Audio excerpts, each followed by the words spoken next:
Let's look at the type of evidence that you can submit with your asylum application. There are different types of evidence, and the first and most important piece of evidence is your own story, what we call a statement. We will look at the details of a statement in our next video. Other types of evidence are evidence from witnesses, evidence in the form of documents, independent experts, and objective evidence which is available on the public domain. You need to remember that if you do not have any type of evidence, you don't have to panic and you do not have to fabricate any evidence. It's important that you only submit what is true, but fake evidence is never a good idea. So let's look first at evidence from other people, your witnesses. You can have letters in support that can be provided by your partner if you have one, or an ex-partner, a lover, somebody who knows about your sexual orientation. It may be difficult to get letters from somebody that's no longer with you or even from a current partner, but it's worth asking because it's very, very important to have this type of evidence to prove that you are an LGBT person. What is important in this letter is that the letter should contain a proof of ID of the person who's writing the letter to make sure that we're not making up any evidence.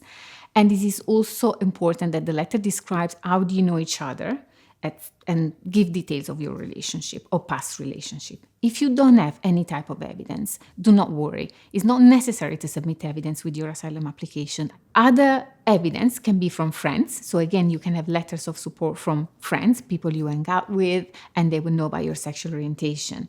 It may be that you have family or other people that know you in your country of origin and not just in the UK, and they may be willing to provide a letter or an email in support. If you get any evidence from abroad in the form of a letter, it's important that you keep the envelope with you and you show it to your lawyer and then to the Home Office. Let's now look at documentary evidence. It may be that you have any paperwork in support of your claim, and this can be in a variety of forms. So we'll give you some examples. And again, don't worry if you don't have any documentary evidence or any type of evidence in support of your claim, and never fake any evidence. You can submit photographs of yourself in the UK or with friends going out together, etc. You can submit screenshots of your WhatsApp conversation with a partner, for example, or with friends. You can also submit evidence of dating profiles. But again, if you don't have any of these, do not worry about it. It may be that you have any document from your country of origin showing that, for example, if you suffered because you've been attacked in your country and you were hospitalized, you may have hospital letters. Or maybe you have a medical condition. Here in the UK, you may have some medical records. Or it may be any other documentary evidence. For example, again, in your country of origin, you may be wanted by the police, and so there is an arrest warrant. These are all examples of evidence that you might or might not have. But it's always important to remember never to fake any evidence. So if you don't have anything in support of your case, this is fine.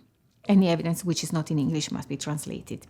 Another type of evidence is evidence from independent experts.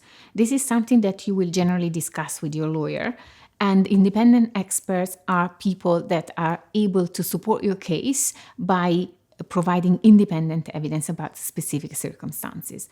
For example, if it's not easy to prove with the material available on the public domain that you would be at risk in your country, you may need to instruct a country expert who is an academic or professor or somebody who studied and knows a lot about your country and will be able to comment whether you, with your specific circumstances, would be at risk if you were sent back because of your sexual orientation or gender identity. Another independent expert could be a psychiatrist or a medical expert if you suffer from any condition or if you went through some trauma and you may want to put some evidence about your psychological situation, a mental health issue.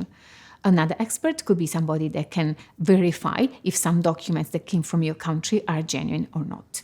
The last type of evidence we can think of is evidence in the public domain.